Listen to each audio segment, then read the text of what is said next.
Ok, perfecto, muy bien. Vamos a continuar con las clases. Acá ahora con la unidad final, ya la unidad 5, que tiene relación con la parte de accidentes y enfermedades en el trabajo. Esta unidad va a tener por lo menos 4 partes, hoy vamos a ver solo 2, y va a estar enfocada en la parte de definición y términos legales de los accidentes y las enfermedades en el trabajo, y así también la parte de indicadores de gestión de salud ocupacional relacionados con los accidentes y enfermedades del trabajo, que es muy importante que ustedes en su gestión de recursos humanos tengan entendido y den conocimiento este detalle para su gestión. Desde el punto de vista técnico, un accidente es considerado como algo normal. Realmente no es querido ni deseado, y se presenta de forma brusca e inesperada. Es algo que normalmente es evitable. Realmente casi que todos los accidentes se pueden prevenir. Sin embargo, suceden por muchas cosas que hemos ido analizando a través del curso, la parte de la cultura, la parte de, bueno, tantas cosas que pueden suceder.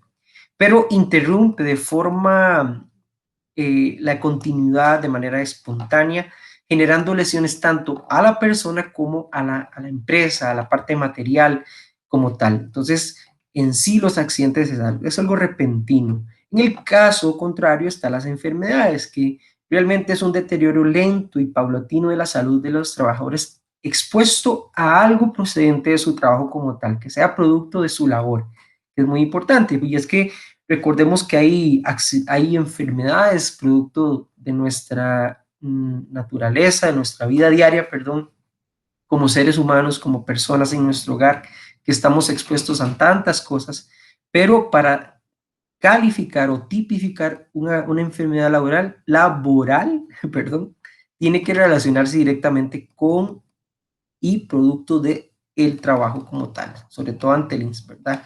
A nivel de la constitución política, viendo ya la parte del fundamento legal, nosotros la constitución, el artículo 50, el 56 y el 66 hablan de ese derecho de la persona a un ambiente sano y sobre todo un trabajo digno, y no solo digno, sino también seguro.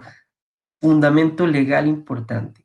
También el título cuarto del Código de Trabajo establece la Ley 6727 de riesgos del trabajo, donde en estos artículos que estamos viendo ahí en pantalla se establecen detalles importantes como la obligatoriedad del patrono a establecer una póliza de riesgos que cubra todas aquellos accidentes y enfermedades producto del trabajo.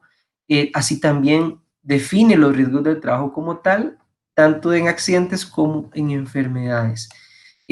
Esta definición literal dice: todo accidente es aquello que le sucede al trabajador como causa de la labor que ejecuta o como consecuencia de esta durante factor tiempo, vea qué importante, que permanece bajo la dirección y dependencia, subordinación, un factor importante para que sea considerado como accidente del patrono o sus representantes y que puede producirle algún grado de lesión a la persona, ¿verdad? Entonces, yo creo que ustedes, más que yo, incluso a veces se vuelven hasta más expertas en este tema de los accidentes y las enfermedades del trabajo.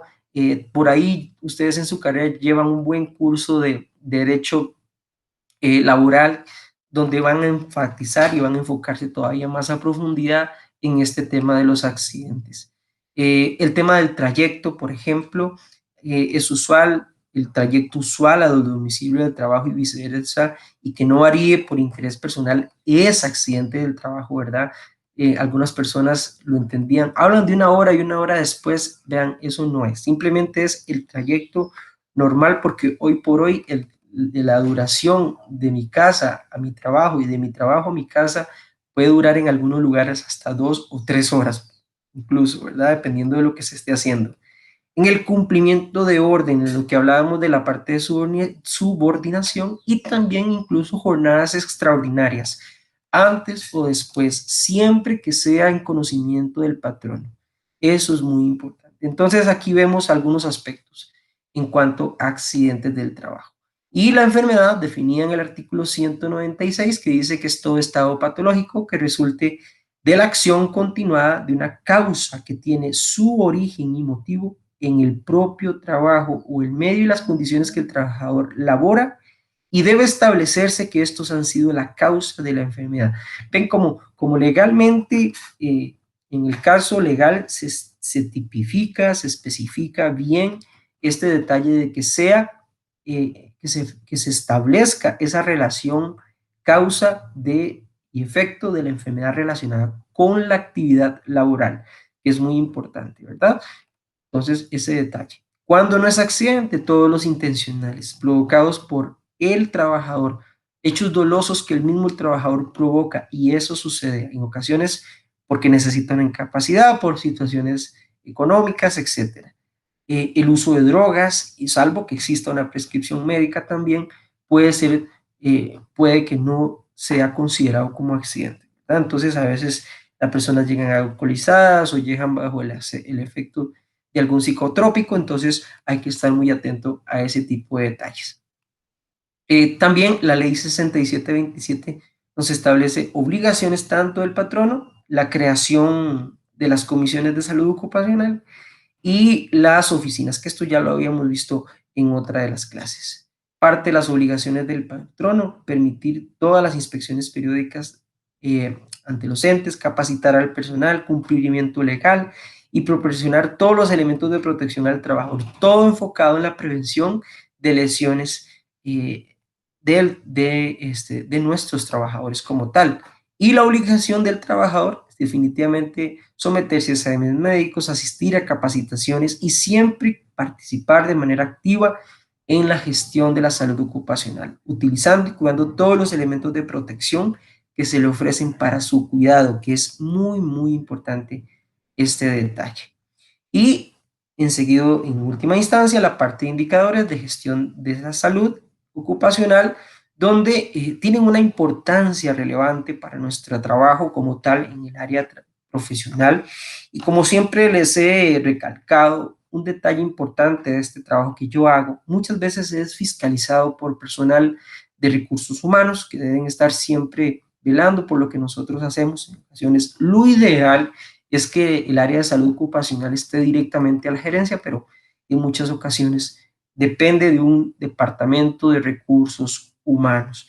Determinan de una manera objetiva o evalúan el progreso y la efectividad de cualquier programa preventivo, todos estos indicadores que nosotros vayamos a manejar, tanto de cumplimiento como de accidentabilidad, que son los que hoy nos llama la clase, pero son muy importantes, ¿verdad? Para valorar objetivamente el desarrollo y el trabajo del profesional en salud ocupacional.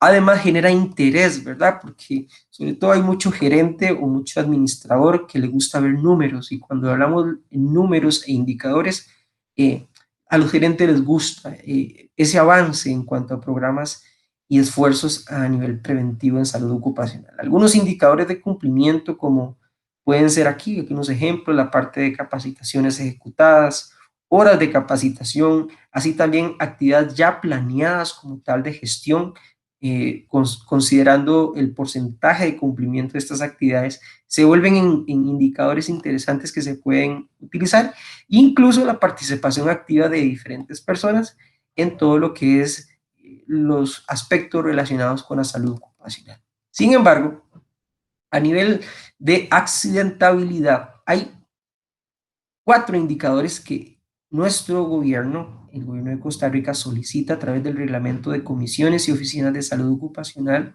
que se deben respetar y que se deben mantener, y que anualmente debemos estar entregando informes al Consejo de Salud Ocupacional de forma virtual, actualmente con una plataforma bastante versátil, bastante útil, y son estos índices, el de frecuencia, el de incidencia, el de gravedad y el de duración media.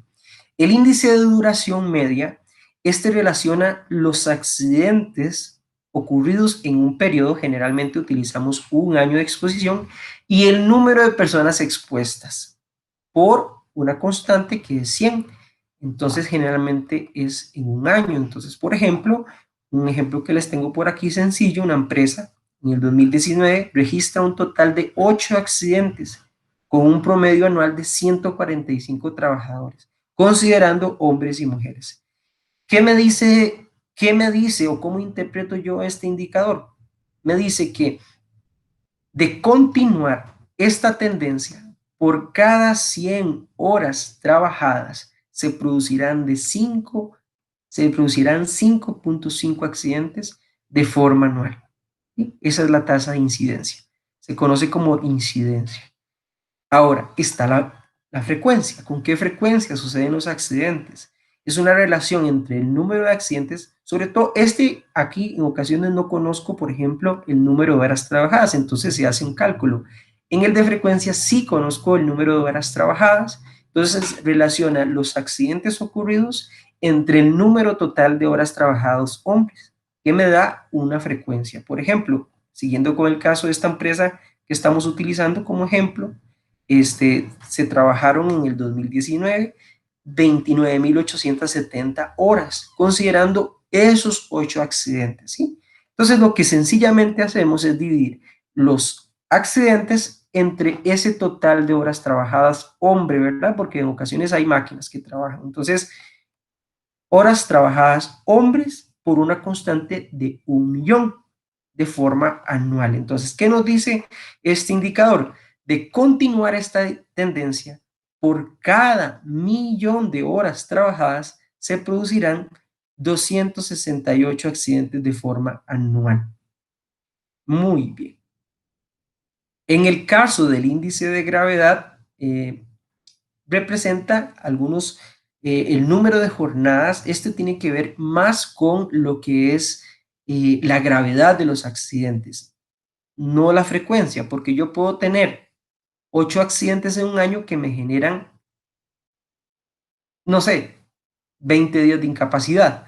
Pero si uno de estos accidentes, solo uno me generó 70 días de incapacidad, un año de incapacidad, la gravedad de estos accidentes quiere decir que es mayor. Entonces, este índice se debe contemplar.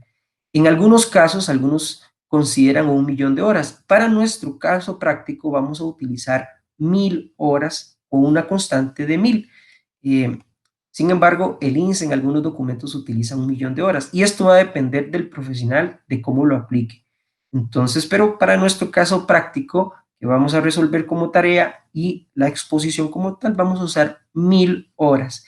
¿Qué hace este indicador? Relacionar como tal los días de incapacidad generados por los accidentes ocurridos en un año entre el total de horas trabajadas, que ya lo conocíamos. Entonces, volviendo al ejemplo de antes, vamos a hacer un detalle de 23 días de incapacidad entre las 29.870 horas que tenemos registradas en un año, y eso nos va a dar un total de 0.7 días. Quiere decir, ¿cuál es la interpretación de este indicador? De continuar esta tendencia, por cada 1.000 horas trabajadas se perderán 0.7 días como consecuencia de accidentes laborales de forma anual. Básicamente, este es el índice de gravedad. Y finalmente el de duración media, que simplemente hace una relación directa entre los días de incapacidad y el número de días de accidentes, haciendo una división sencilla que nos da, lo que nos está diciendo es que de continuar la tendencia de estos 8 accidentes anuales y que significaron 23 días de incapacidad, de continuar esto, cada accidente más o menos estará significando 2.8 días de incapacidad. Es sencillo. Sin embargo, esto es importante que ustedes como profesionales de recursos humanos lo tengan bien presente para todo el desarrollo profesional y de gestión de ustedes.